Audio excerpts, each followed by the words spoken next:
Alors, dans la palette des calques de Photoshop, est-ce que vous voyez la palette des calques? Sinon, c'est menu fenêtre calque, évidemment. On va aller mettre un réglage. Alors, vous pouvez éventuellement faire ceci, mettre un réglage de type noir et blanc. Donc, on clique à cet endroit-là et on demande noir et blanc.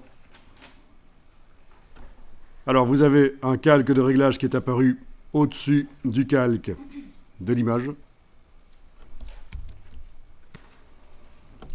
Vous devriez avoir un panneau propriété qui est quelque part sur l'écran.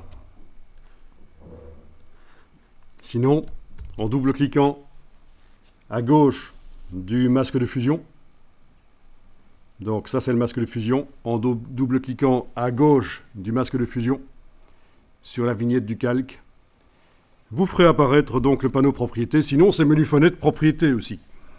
Menu fenêtre propriété.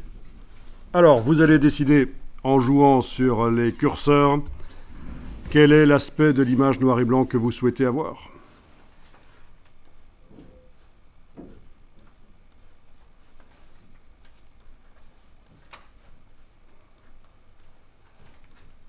Certains curseurs, bien sûr, ne vont rien faire parce que ils sont censés agir sur certaines couleurs dans l'image, mais votre image n'a peut-être pas ces couleurs-là. Donc voilà pourquoi certains curseurs ne font rien. Par exemple ici, chez moi, le vert.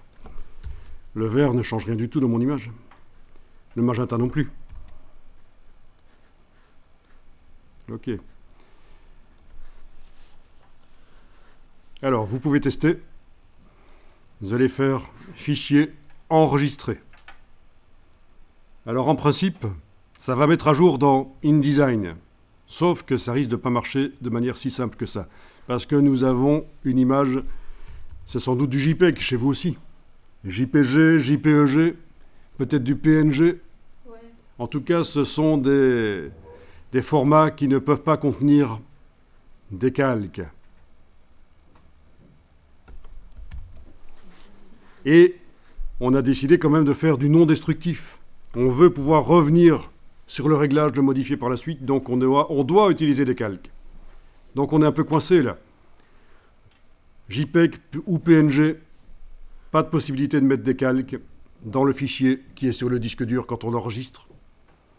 Donc qu'est-ce qui va se passer si vous demandez de mettre à jour le fichier sur le disque dur? Allez-y, fichier enregistré. Eh bien, au lieu de mettre à jour le fichier sur le disque dur, Photoshop affiche la boîte enregistrée sous et vous a mis le document au format Photoshop. Voilà. Alors, ne me dites pas qu'on pourrait cliquer sur enregistrer une copie et forcer à enregistrer en JPEG, parce que là, dans le fichier, les calques seraient réunis, plus de possibilité de modifier. Donc, on enregistre au format Photoshop, c'est très bien. Dans le dossier, Links. Dans le dossier Links, il vous propose de l'enregistrer là, je suppose, hein, puisque c'est de là d'où venait le JPEG.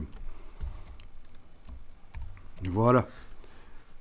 Et vous pouvez fermer l'image si vous voulez. Donc, du coup, dans le dossier Links, on se retrouve avec cette image en deux versions. Alors, c'est celle-là, en fait.